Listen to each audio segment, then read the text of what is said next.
ఓం శ్రీ మాత్రే నమః. జై భవానీలు. రేపు మహాశివరాత్రి సందర్భంగా అందరూ చక్కగా భగవంతునికి ఉపవాసం ఉండి నదిలో స్నానమాచరించి చక్కగా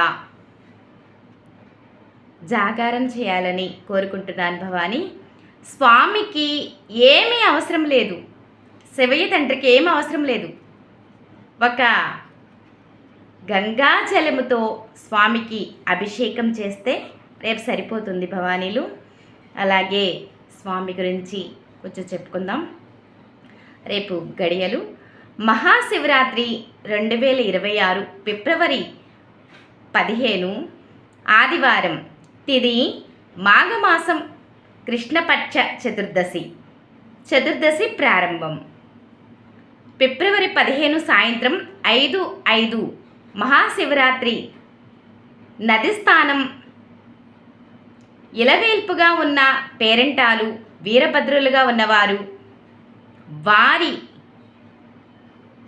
మూర్తులను నదుల్లో కుటుంబ సభ్యుల సమూషికంగా మనకు వారికి అర్చన కైకల్యాల నిర్వహణ గావించాలి, ఖచ్చితంగా చేయాలి భవానీలు.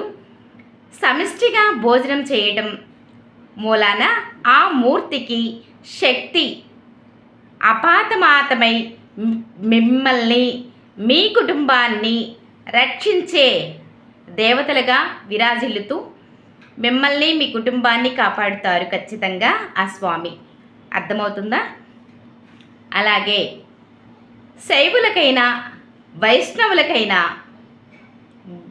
గణపత్యులకైనా, శక్తియులకైనా అందరికీ ఆయనే అపార శంకరుడు.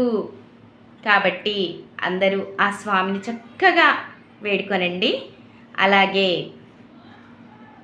వాక్ దక్షిణమూర్తి కాలడి శంకరుడు సాక్షాత్ కైలాస శంకరుడే. అపార కరుణాసింధుం జ్ఞానాధం శాంతరూపిణం శ్రీ చంద్రశేఖర గురుం ప్రణమామి మదవాహం. జయ జయ శంకర, హర హర శంకర, కంచి శంకర, కామకోటి శంకర. సరైన భవానీలు, అందరూ చక్కగా శివరాత్రిని చక్కగా చేసుకొని జాగారం ఉండి స్వామి వారి ఆశీర్వాదం ఖచ్చితంగా తీసుకోండి. సరైన భవానీలు. జై భవానీ. సర్వే జనా సుఖినో భవంతు.